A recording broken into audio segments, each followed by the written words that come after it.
একটি অ্যাস্ট্রকের G41 motherboard. এই মাদারবোর্ডটির সমস্যা হচ্ছে চালু হলে ডিসপ্লে দেয় না। তো আজকে আমি এমনটা দেখাবো যে মাদারবোর্ডটি চালু যদি করি তাহলে কিন্তু এই যে এবি এবি কোডিং করে কোনো ধরনের ডিসপ্লে আসে না।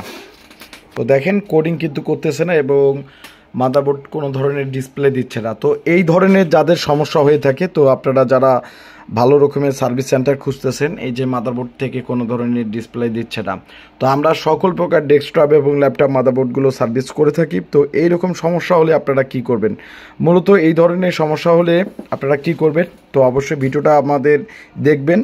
এই যে আমি আবারও অফ করে দিচ্ছি এবং আবারও অন করব। এই যে কোডিং এটা করতেছে এবং কোনো ধরনের ডিসপ্লে দিচ্ছে না। তো আমরা সকল প্রকার ডেস্কটপ এবং ল্যাপটপ মাদারবোর্ড সার্ভিস করে থাকি। তো এই মাদারবোর্ডের আইসিটা যেহেতু একটু কোডিং করতেছে কিন্তু তারপরে কোডিং করতেছে না, অর্থাৎ এই মাদারবোর্ডের যে বায়োস আইসিটি, এই আইসিটি যদি আমরা চেঞ্জ করে থাকি তো আমরা এই মাদারবোর্ডটি সম্পূর্ণ ওকে হবে। তো আপনারা যাদের যে নো ডিসপ্লে প্রবলেম তারা অবশ্যই আগে বায়োস করে দেখবেন যে মাদারবোর্ড, এই যে দেখেন কোনো ধরনের ডিসপ্লে দিচ্ছে না। তো মূলত এখন আমি এই এক্সট্রা বায়োস আমার কাছে আছে, আমি লাগাইছি। এই যে খুলবো, আইসিটা খুললাম, খোলার পরে এখন সুন্দরভাবে আমি বায়োস আইসিটি লাগাবো। যে অন্য একটা বায়োস আইসি লাগিয়ে দেব।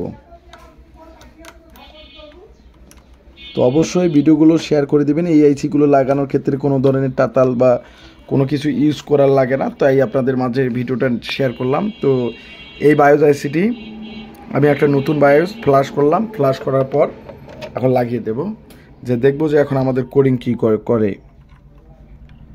এই যে এখন কোডিং করতেছে ভিউয়ার্স, এখন আপনারা দেখেন যে ডিসপ্লেও দিতে পারে। তো আমরা সকল এই যে অ্যাস্ট্রকের ডিসপ্লে কিন্তু এখন ডিসপ্লে দিয়ে দিছে এই যে।